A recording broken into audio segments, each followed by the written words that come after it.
Hello everyone, welcome back to your YouTube channel जी10 classes.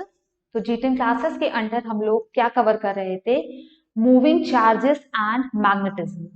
अब moving charges and magnetism में अभी तक हम लोगों ने क्या देखा?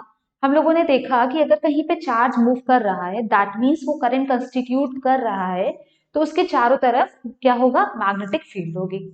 बायोट सेवर्ट लॉ देखा, एम्पियर सर्किटल लॉ देखा। वायर स्ट्रेट है तब भी मैग्नेटिक फील्ड होगी। वायर जो है सर्कुलर लूप है, सोलेनॉइड है, टोरॉइड है, सबकी वजह से हम लोगों ने मैग्नेटिक फील्ड देख ली। मैग्नेटिक फील्ड का डायरेक्शन देख लिया। उसके बाद हम लोगों ने देखा कि अगर कोई पर्टिकुलर चार्ज है वो v वेलोसिटी से मैग्नेटिक फील्ड में एंटर करता है तो वो एक फोर्स एक्सपीरियंस करेगा। उस फोर्स की वजह से वो अपने पाथ से डेविएट होगा, और जब डेविएट होगा तो वो क्या पाथ फॉलो करेगा, क्या उसकी ट्रैजेक्टरी होगी, इतना कुछ हम लोगों ने देखा। यहाँ तक देखने के बाद बेसिकली हम लोगों ने दो देखा था शायद, कि जब वेलोसिटी मतलब जो चार्ज पार्टिकल है वो मैग्नेटिक फील्ड के परपेंडिकुलर एंटर कर रहा है तो उसकी ट्रैजेक्टरी कैसी होगी? सर्कुलर होगी। उसके बाद हम लोगों ने देखा था अगर v और b के बीच में मतलब चार्ज की वेलोसिटी और मैग्नेटिक फील्ड के बीच में कुछ भी एंगल है तो वो कैसी ट्रैजेक्टरी फॉलो करेगा? हेलिकल पाथ फॉलो करेगा। हेलिकल पाथ और सर्कुलर पाथ दोनों के केस में हम लोगों ने रेडियस देखा था, और हेलिकल पाथ में हम लोगों ने पिच देखा था कि सर्कल है अगर तो दो कॉन्जिक्यूटिव सर्कल के बीच में कितना डिस्टेंस होगा। इतना कुछ ठीक था। अब हम लोगों का ये जो था ना कि चार्जेस क्या एक्सपीरियंस करेंगे, करंट पे मूव करने से पहले हम लोगों को एक डिवाइस पढ़ना है, साइक्लोट्रॉन। अगर आपको अभी तक साइक्लोट्रॉन में प्रॉब्लम थी तो ये गारंटी है कि ये लेक्चर देखने के बाद साइक्लोट्रॉन आपका क्लियर होगा।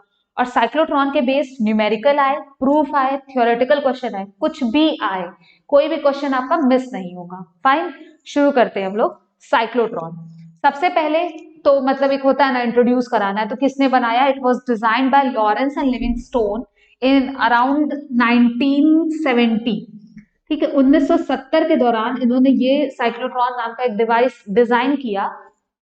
साइक्लोट्रॉन को डिजाइन करने की जरूरत क्या पड़ी? तो पॉइंट बाय पॉइंट हम लोग देखते हैं कि सबसे पहले इनिशियली क्या होता था कि अगर हमको चार्ज पार्टिकल को एक्सेलरेट करना है, मतलब हमारे पास एक चार्ज पार्टिकल है, हमें उसकी वेलोसिटी बढ़ाना है, उसकी एनर्जी बढ़ाना है, उसको एकदम एनर्जी दे देना है ताकि वो कहीं पे जाके हिट करे तो उसको अपनी एनर्जी ट्रांसफर कर सके, कुछ काम हो सके, कुछ इस टाइप का। तो इनिशियली हम लोग कैसा एक्सेलरेटर यूज करते थे? लीनियर एक्सेलरेटर यूज करते थे। लीनियर एक्सेलरेटर को यूज करने से क्या होता था कि लीनियर एक्सेलरेटर क्या होता था? एक लॉन्ग सिलेंड्रिकल ट्यूब होता था, उसके अंदर आप एक चार्ज पार्टिकल लाते थे, कैसे भी लाते थे मान लीजिए, तो वहां पे क्या होता था कि चार्ज पार्टिकल एक्सेलरेट होता था। जैसे जितना ज्यादा एक्सेलरेट होता था उसकी उतनी ज्यादा एनर्जी होती थी। अब अगर आपका चार्ज पार्टिकल एक्सेलरेट हो गया है तो क्या होता था? लीनियर एक्सेलरेटर मतलब ये ठीक है, it was use to accelerate charge particle, but जो इसकी लिमिटेशन थी ना वो क्या थी? Any guesses? अगर आप गेस कर पा रहे हो तो वेल एंड गुड, नहीं कर पा रहे हो तो मैं बता रही हूँ कि लिमिटेशन ये थी कि बहुत लंबे लंबे सिलेंड्रिकल ट्यूब्स को यूज करना पड़ रहा था। Long cylindrical tubes were used. Long cylindrical tubes were used का मतलब क्या हुआ कि बहुत जितनी ज्यादा मतलब आपको बहुत अगर एनर्जी चाहिए, मतलब बहुत एनर्जी वाला चार्ज पार्टिकल चाहिए, तो बहुत लंबा सिलेंड्रिकल ट्यूब की जरूरत है। मतलब जितना ज्यादा एनर्जी चाहिए उतना ज्यादा लंबा आपको सिलेंड्रिकल ट्यूब यूज करना पड़ेगा। तो ये देखा जाए तो कॉस्ट एफिशिएंट तो हुआ नहीं। अब जितना ज्यादा बड़ा सिलेंडर का ट्यूब मतलब सिलेंड्रिकल शेप का ट्यूब चाहेगा उतना ज्यादा कॉस्ट लगेगी। तो इसके बाद स्पेस प्रॉब्लम, मतलब 75 तरह की प्रॉब्लम है। तो लॉरेंस एंड लिविंगस्टोन ने क्या किया कि एक नया डिवाइस इंट्रोड्यूस किया, मतलब डिजाइन किया, साइक्लोट्रॉन, जिसको क्या बोलते हैं? एक्सेलरेटर ही बोलते हैं। ये कम स्पेस लेता है, मतलब सिलेंड्रिकल नहीं है, क्योंकि ये लीनियर एक्सेलरेट नहीं है। लीनियर एक्सेलरेटर का मतलब क्या हुआ ना, सिलेंडर है, टनल टाइप का है, आप चलते जा रहे हैं चलते जा रहे हैं, एक्सेलरेट होती चली जा रही है। ये साइक्लोट्रॉन लीनियर नहीं होगा कि डिस्टेंस के साथ बढ़ते जाएंगे, एनर्जी बढ़ती जाएगी। यहाँ पे दूसरा कॉन्सेप्ट लगेगा। कॉन्सेप्ट वही लगेंगे जो अभी तक आप लोग पढ़ चुके हैं। तो शायद इसके पहले 4 वीडियो ऑलरेडी चैनल पे अपलोड की जा चुकी हैं, आप लोग उससे देखिए और पूरी तरह से मैग्नेटिज्म से फेमिलियर होइए, सो दैट आप कहीं पे अगर आप कहते हैं कि आपको मैग्नेटिज्म आता है तो कोई कुछ भी पूछे आप बता पाए। ठीक है, अब साइक्लोट्रॉन होता क्या है? तो लीनियर एक्सेलरेटर की लिमिटेशन मिल गई, तो अब एक प्रेशर आ गया लोगों के ऊपर कि भैया अब एनर्जी, चार्ज पार्टिकल तो चाहिए चाहिए एनर्जी वाला, क्योंकि काफी यूजर्स हैं। काफी uses as an X ray produce करने में आप कह सकते हैं यूज है। तो हुआ कि साइक्लोट्रॉन की डिस्कवरी होगी। अब साइक्लोट्रॉन के पार्ट्स क्या क्या होते हैं, देखिए साइक्लोट्रॉन में हम लोग यूज क्या क्या करेंगे। There will be to Ds.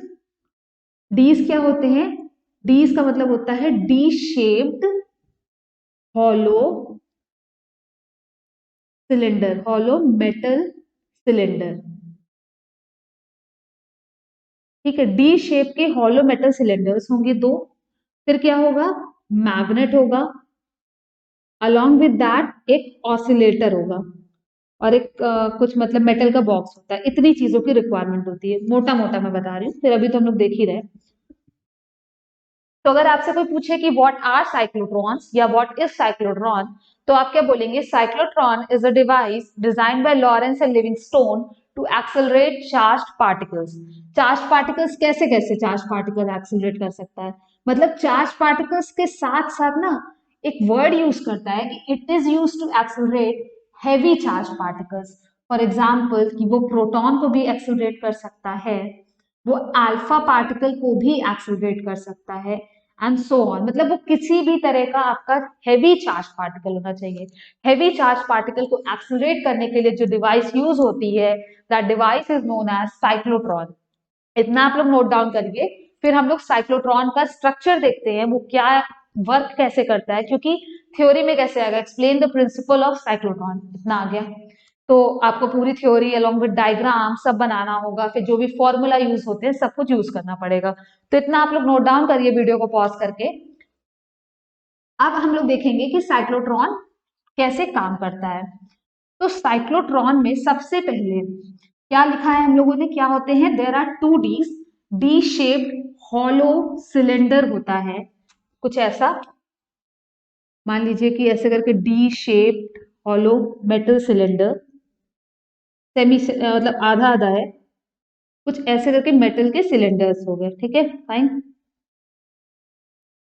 Metal के सिलेंडर को क्या करते हैं, high frequency alternating current provide करते हैं। इसीलिए बोला जाता है क्या होता है, ऑसिलेटर होता है। वाई ऑसिलेटर, क्योंकि अगर आप यहाँ पे high frequency alternating voltage provide कर रहे हैं, तो ऑल्टरनेटिंग वोल्टेज क्या होता है, समय के साथ ऑसिलेट करता है, ऐसा ही होता है ना, ऐसा कुछ। तो क्या हो रहा है, समय के साथ ऑसिलेट कर रहा है, दैट्स व्हाई इसको बोला गया ऑसिलेटर। इससे कनेक्ट कर दिया। उसके बाद क्या किया, यहाँ पे इन्होंने लगा दिया magnet. Let this be the north pole of the magnet and this be the south pole of the magnet. एक स्ट्रॉन्ग मैग्नेटिक फील्ड यहाँ पे पूरी जगह पे आ गई। अब इस पूरे सेटअप को उठा के कहा रखा गया, मेटल बॉक्स के अंदर रखा गया। मेटल बॉक्स के अंदर गैस डाली गई। गैस कैसे डाली गई, एट लो प्रेशर डाली गई गैस। मतलब एक मेटल बॉक्स था, उसके अंदर क्या थी, गैस एट लो प्रेशर था, प्रेशर बहुत कम था। मेटल बॉक्स विथ या metal box containing gas at low pressure. Pressure was about, I think, as far as I remember, 10 to the power minus 3 millimeter of mercury. मतलब लगभग इस range में था। इतना मेटल बॉक्स के अंदर गैस थी, सब कुछ लो प्रेशर था, कुछ गैस भरी हुई थी, डी शेप हॉलो सिलेंडर लिया गया, उसके अंदर क्या किया गया, हाई फ्रीक्वेंसी ऑसिलेटर से कनेक्ट किया गया, मैग्नेटिक फील्ड इंड्यूस कराई गई। अब यहाँ पे पूरा सेटअप हो गया। अब हमारा काम है, अब प्रिंसिपल क्या हुई, मेन चीज आती है कि व्हाट इज द प्रिंसिपल जिसपे साइक्लोट्रॉन हमारा काम करता है। तो साइक्लोट्रॉन किस पे काम करता है कि when ever a positive ion containing sufficiently large amount of energy, तो मतलब कुल मिला के किस प्रिंसिपल पे कह सकते हैं कि जैसे ही हम यहाँ से बहुत कम वोल्टेज का, ऐसा नहीं है कि बहुत हाई फ्रीक्वेंसी है, वोल्टेज का एम्पलीट्यूड बहुत ज्यादा नहीं है, तो ये साइक्लोट्रॉन की प्रिंसिपल क्या हो गई आपकी, लिखते जाइए साथ साथ कि साइक्लोट्रॉन की प्रिंसिपल है कि a positive charge containing a positive charge containing sufficiently large amount of energy can be produced by using low voltage signals. ठीक है, लो वोल्टेज सिग्नल होना चाहिए, बट सिग्नल्स की जो फ्रीक्वेंसी है वो काफी हाई होनी चाहिए। ये था साइक्लोट्रॉन का प्रिंसिपल। अब यहाँ पे क्या करेंगे, वी विल डू कि हम लोग जो गैस है उसको करेंगे आयनाइज, मतलब यहाँ पे हम लोग एक चार्ज पार्टिकल लेके आएंगे। चार्ज पार्टिकल क्यू चार्ज हम कैसे लेके आएंगे, क्यू चार्ज को लाएंगे कैसे, जो इसके अंदर मतलब जिस मेटल बॉक्स में ये पूरा सेटअप रखा हुआ है वहां पे लो प्रेशर होगा, सॉरी एक गैस होगी, गैस को करेंगे आयनाइज, मतलब क्या हो गया हमारा, हमने किया गैस को आयनाइज या आयनाइजेशन ऑफ गैस हुआ, जिसकी वजह से एक जो भी एक चार्ज था वो यहाँ पे आया। ठीक है, अब जैसे ही चार्ज आया between the centre of the two dees, दोनों D shaped hollow metal cylinder के बीच में जैसे ही ये आया, एक चार्ज आया, यहाँ पे हम लोगों ने ऑन कर दिया अपना ऑल्टरनेटिंग वोल्टेज। अब जैसे ही ऑल्टरनेटिंग वोल्टेज ऑन किया, मान लीजिए ये D1 सिलेंडर था, ये D2 था, चार्ज हमारा पॉजिटिव था, वो क्या होगा, एक पर्टिकुलर डी में एंटर करेगा। ठीक है, एक पर्टिकुलर डी में एंटर किया। अब देखिए इस चार्ज, यहाँ पे मैग्नेटिक फील्ड का डायरेक्शन क्या है, इस प्लेन के परपेंडिकुलर है, मतलब मैग्नेटिक फील्ड कैसा है, ऐसा है, from north pole towards the south pole, और जो इसको वेलोसिटी मिल रही है वो इधर मिल रही है, दोनों के बीच में कैसा एंगल हो गया, 90 डिग्री। पॉइंट्स लिख रहे हैं, theta between velocity and magnetic field is 90 degree. अगर एंगल 90 डिग्री हुआ तो कैसे ट्रैजेक्टरी फॉलो करेगा, वो सर्कुलर ट्रैजेक्टरी फॉलो करेगा। तो वो एक डी में एंटर कर गया, एक डी में, अब जैसे कि आधा सिलेंडर है आपका, एक डी में वो एंटर किया, जैसे ही वो फ्री स्पेस में फिर से आया, ऐसे मतलब इस पर्टिकुलर फ्रीक्वेंसी का हम सिग्नल लगाएंगे कि जैसे ही वो फ्री स्पेस में आए, ऑल्टरनेटिंग वोल्टेज की का जो ये है, मतलब कह सकते हैं डायरेक्शन है, वो चेंज हो जाए। जैसे ही ऑल्टरनेटिंग वोल्टेज का डायरेक्शन चेंज होगा, जो दोनों डीज की पोलैरिटी है वो रिवर्स हो जाएगी। अब पोलैरिटी रिवर्स होगी तो जो चार्ज है वो दूसरे वाले डी में एंटर करेगा, चार्ज जो दूसरे डी में एंटर किया उसका रेडियस बड़ा था, सॉरी डी का रेडियस बड़ा नहीं था, ये जिस सर्कुलर पाथ को फॉलो कर रहा है उसका रेडियस बड़ा है। वाई, क्योंकि जैसे ही वो इसके अंदर से आया, इसके अंदर ज्यादा एनर्जी आ गई, एनर्जी बढ़ती जा रही है, फिर वो फ्री स्पेस में आएगा, फिर वो इसके अंदर एंटर करेगा, जैसे ही फ्री स्पेस में आएगा उसी दौरान आपकी जो इसकी पोलैरिटी है वो चेंज हो जाएगी, और ये एक बड़ा सा सर्कुलर पाथ फॉलो करेगा। और यहाँ पे क्या होगा कि इसको जैसे मतलब क्या हुआ कि धीरे धीरे सर्कुलर पाथ का जो रेडियस है वो बढ़ता चला जा रहा है। अब जैसे जैसे सर्कुलर पाथ का रेडियस बढ़ता जाएगा, क्या होगा, पॉजिटिव आयन जितना ज्यादा मतलब टाइम, जो चार्ज है जितना ज्यादा डी के अंदर अपना टाइम स्पेंड करेगा, उतना बड़ा रेडियस होता जाएगा, जितना बड़ा रेडियस होगा उतना ज्यादा उसकी एनर्जी होगी। फिर एक टाइम ऐसा आएगा कि वो यहाँ पे क्या होगा कि एक टारगेट एटम लगा होगा। टारगेट एटम क्या कह सकते हैं कि जैसे ये चार्ज है, ऐसे गया ऐसे गया, ये आया, हाँ ठीक है, यहाँ पे लगाएंगे एक डिफ्लेक्टिंग प्लेट, जैसे ही इस पे जाके टकराएगा वो क्या होगा, डिफ्लेक्ट हो जाएगा। डिफ्लेक्ट होगा और किसको हिट करेगा, जाके यहाँ पे अपने टारगेट को हिट करेगा, अपने टारगेट को हिट किया।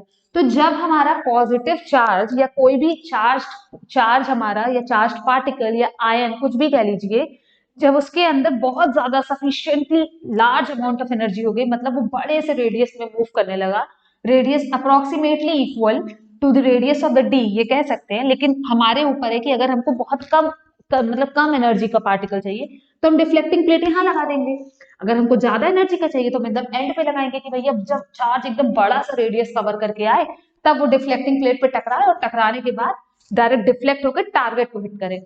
जैसे ही लार्ज अमाउंट ऑफ एनर्जी वाला पार्टिकल टारगेट को हिट करेगा, टारगेट के एटम से क्या होंगे, इलेक्ट्रॉन्स का नॉकआउट हो जाएगा। तो वहां पे क्या होगा, मतलब एक चीज बता रहे हैं कि ये चीज के लिए यूज किया जा सकता है कि अगर आपको किसी एटम्स के इलेक्ट्रॉन को नॉकआउट करना है, बाहर निकालना है, तो आपको सफिशिएंटली लार्ज एनर्जी का पार्टिकल उससे हिट कराना होगा। और लार्ज एनर्जी का पार्टिकल हिट कैसे करेगा, जब उसके पास उसको हमने अच्छे से एक्सेलरेट करा दिया है, और जब अच्छे से एक्सेलरेट कर गया तो वो जाकर डिफ्लेक्टिंग प्लेट पे हिट किया, और डिफ्लेक्टिंग प्लेट से डिफ्लेक्ट होके वो टारगेट पे हिट कर गया। तो ये थी हमारी साइक्लोट्रॉन की वर्किंग थी। ठीक है, अब वर्किंग हो गई, अब कुछ फॉर्मूला वॉर्मूला हो जाए क्योंकि क्वेश्चंस तो आएंगे ही आएंगे। इतना आप लोग नोट डाउन करिए। प्रिंसिपल, उसके क्या कंपोनेंट्स है बाकी मैंने बोल दिया, वो आप लोग एक बार बुक रीड कर लीजिएगा, या अगर आप वीडियो पॉज कर करके जो मैं बोल रही हूँ उसको इंग्लिश में लिखते जाइए, और एग्जाम में फिर वही छाप के आना होता है। ठीक है, अब हो गया कि साइक्लोट्रॉन काम कर रहा है। अब यहाँ पे देखिए, साइक्लोट्रॉन एंटर किया एक पर्टिकुलर रीजन में जहां पे थी मैग्नेटिक फील्ड, तो उसके ऊपर एक फोर्स मतलब साइक्लोट्रॉन नहीं एंटर किया, सॉरी, एक चार्ज पार्टिकल एंटर करता है विथ v वेलोसिटी। कहाँ पे एंटर करता है? एक एरिया में जहां पे मैग्नेटिक फील्ड b पहले से एग्जिस्ट कर रही थी, प्री एग्जिस्टिंग मैग्नेटिक फील्ड वाले रीजन में वो एंटर करता है, तो उसके ऊपर एक मैग्नेटिक फोर्स लगेगा क्यू वी बी लगेगा। हाँ, समय के साथ मानते हैं कि वेलोसिटी चेंज होती चली जाएगी। अब मान लीजिए एक पर्टिकुलर इंस्टेंट ऑफ टाइम पे उसकी v वेलोसिटी थी, और जो वो रेडियस, जिस रेडियस के सर्कल में वो मूव कर रहा था वो r था। अब सर्कल में मूव कर रहा है तो जाहिर सी बात एक सेंट्रीपिटल फोर्स लगेगा mv² r। सर्कुलर में मूव कर रहा है तो both the forces must be equal, क्योंकि कोई डेविएशन नहीं है। तो यहां से वही सेम चीज कर रहे हैं जैसे कि अभी हम लोगों ने पिछले वीडियो में देखा था। तो वहां से रेडियस क्या आया था? रेडियस क्या आया था? Radius of the circle will be mv/qb। मतलब कि अगर आपको बोल दिया जाए कि जो साइक्लोट्रॉन के अंदर चार्ज पार्टिकल है वो v वेलोसिटी से मूव कर रहा है, तो आप बता देंगे कि वो कितने बड़े रेडियस के सर्कल में मूव कर रहा है। ठीक है, अब time spent by the charge particle inside a D, time spent by the particle inside a d। एक डी के अंदर उसने कितना टाइम स्पेंड किया, स्मॉल टी। ठीक है, एक डी के अंदर उसने कितना टाइम स्पेंड किया, कितना डिस्टेंस कवर कर रहा है, आधा circle, that means pi R distance upon में स्पीड। यहाँ पे आप रख लीजिए time pi R upon V is m/qb। कहां से आया? यहीं से आया, आर से। तो ये हो गया आपका time spend by a charge particle inside a D.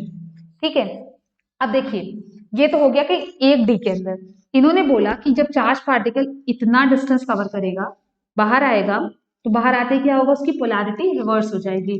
मतलब कि इतना वोल्टेज हो चुका है, अब इतना और हो जाएगा, तो टाइम पीरियड क्या होगा, कैपिटल टी, 2t होगा, 2πm/qb। ये कैपिटल टी क्या है? Time period of the alternating voltage जो हम लोग अप्लाई कर रहे हैं, ये उसका टाइम पीरियड है। Time period of the electric field, तो साइकिल मतलब इसे लिख लीजिए आप लोग, this is time period of electric field. Electric field क्यों बोला गया? क्योंकि हम लोगों ने यहाँ पे हाई वोल्टेज एसी सिग्नल दिया, उसकी वजह से इलेक्ट्रिक फील्ड होगी। Time period of the electric field is ये जो भी है हमारा 2πm/qb। अब जो भी इसकी मतलब इसका जो भी टाइम पीरियड होगा उसी पे डिपेंड करेगा कि वो कितना सर्कल कंप्लीट कर रहा है। तो ओमेगा, जिसको बोला क्या जाता है, angular frequency of the cyclotron. Cyclotron की एंगुलर फ्रीक्वेंसी क्या होती है? सेम चीज, t इज इक्वल्स टू 2π/ओमेगा होता है।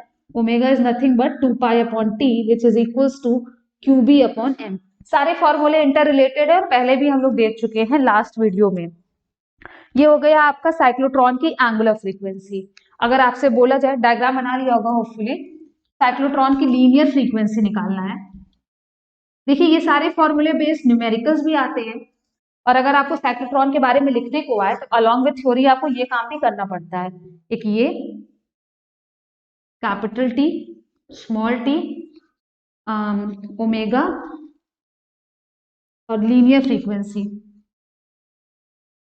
फ्रीक्वेंसी ऑफ साइक्लोट्रॉन, एफ ले लीजिए या न्यू ले लीजिए, 1/टाइम पीरियड, दैट इज qb/2πm। ये हो जाएगी आपकी साइक्लोट्रॉन की लीनियर फ्रीक्वेंसी। इतने फॉर्मूले आप लोगों को यूज करना पड़ेगा। अब अगर बोला जाए, अच्छा ये जो साइक्लोट्रॉन की फ्रीक्वेंसी है इसको मैग्नेटिक रेजोनेंस फ्रीक्वेंसी भी बोला जाता है। अगर कहीं पे निकालने को बोला जाए तो एक टर्म है magnetic resonance frequency. Magnetic resonance frequency क्यों बोलते हैं, ये हम लोग एसी चैप्टर में देखेंगे।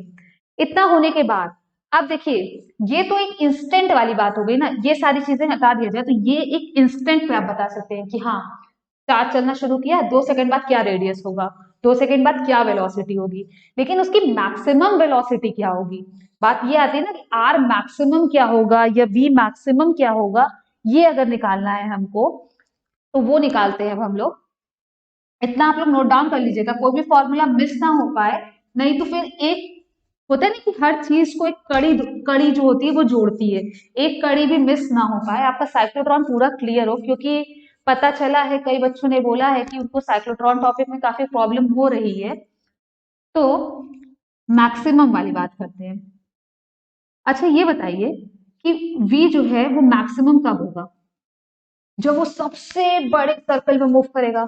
सबसे बड़े सर्कल में कब मूव करेगा, जब जो आर है वो किसके बराबर होगा, रेडियस ऑफ द डी के बराबर होगा ना, कि जो डी है आपका, जो हॉलो मेटल सिलेंडर है उसका जो भी रेडियस है उसके बराबर होगा, दैट इज कैपिटल आर के बराबर ले लेते हैं।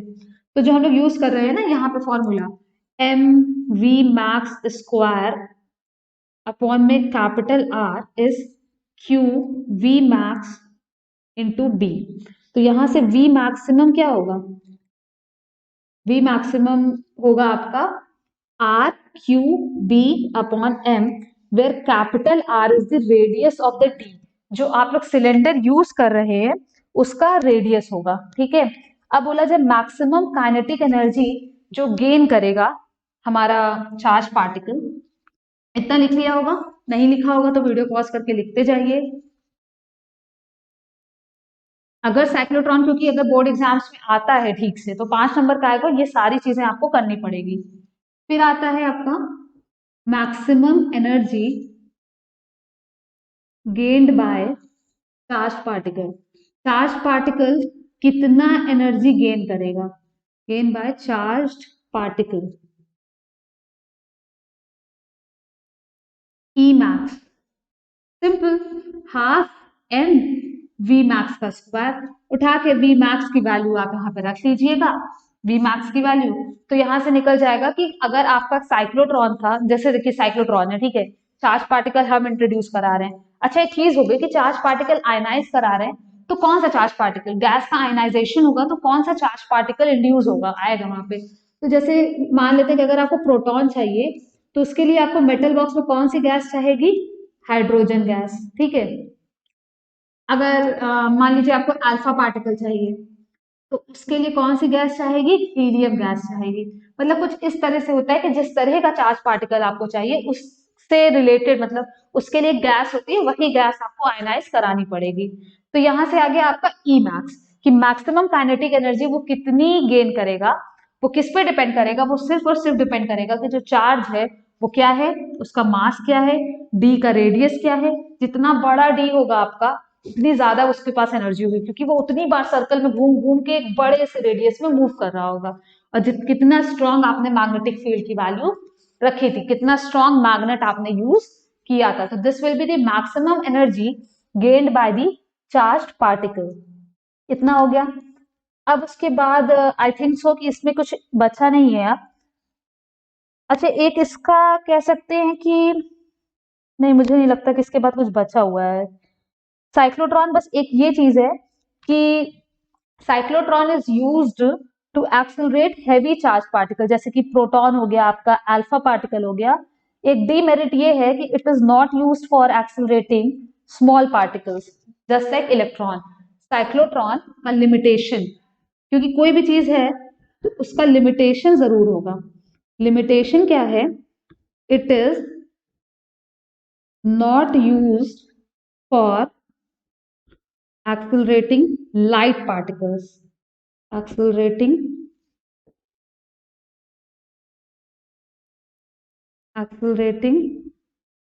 light particles such as electron. Electron जैसे हल्के पार्टिकल्स को एक्सेलरेट करने के लिए साइक्लोट्रॉन यूज नहीं हो सकता। वाई, क्योंकि जो हल्के पार्टिकल होते हैं उनकी जो स्पीड है वो काफी ज्यादा बढ़ जाती है। मतलब अगर इलेक्ट्रॉन बहुत हल्का है तो जाहिर सी बात है कि उसकी स्पीड, जो इसकी रिलेटिविस्टिक स्पीड होगी, वो काफी ज्यादा होगी। ठीक है, अगर स्पीड इसकी काफी हाई होगी और लाइट पार्टिकल है तो इसका मास भी वैरी करेगा।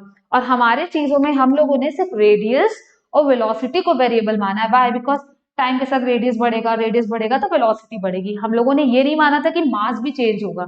लेकिन अगर बहुत हल्का पार्टिकल है तो जाहिर सी बात है, हल्का पार्टिकल है तो उसकी स्पीड बहुत ज्यादा होगी। अगर उसकी स्पीड ज्यादा होगी तो उसका मास चेंज होता है ना। ये फॉर्मूला आपको याद होगा, मूविंग मास।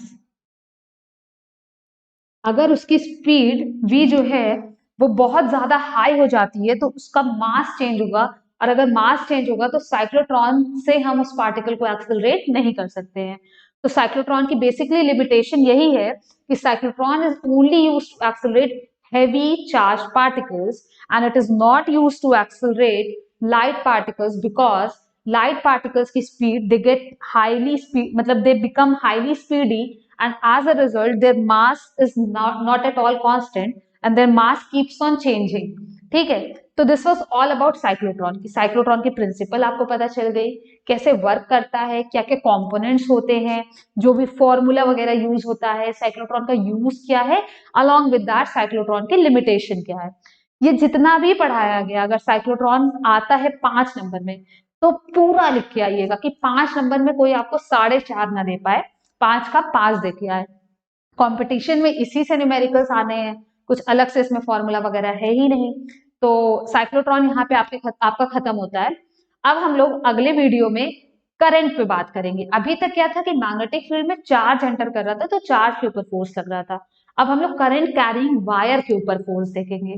तो ये यहाँ तक आपका चार्ज का काम खत्म हो गया।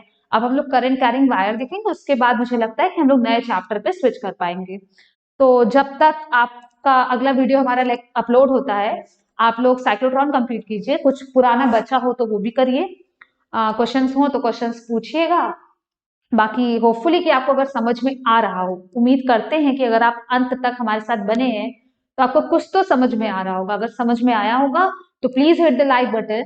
एंड अगर हमारे चैनल पे नए हैं तो काइंडली सब्सक्राइब आवर चैनल और लोगों को और बताइए कि हाँ वो भी हमारी वीडियो देखें, तो उनको भी थोड़ा सा समझ में आए चीजें, अगर उनको कुछ डाउट है, कुछ कंफ्यूजन है। बाकी अगले वीडियो लेक्चर में मिलते हैं। Till then enjoy your day. टाटा बाय बाय।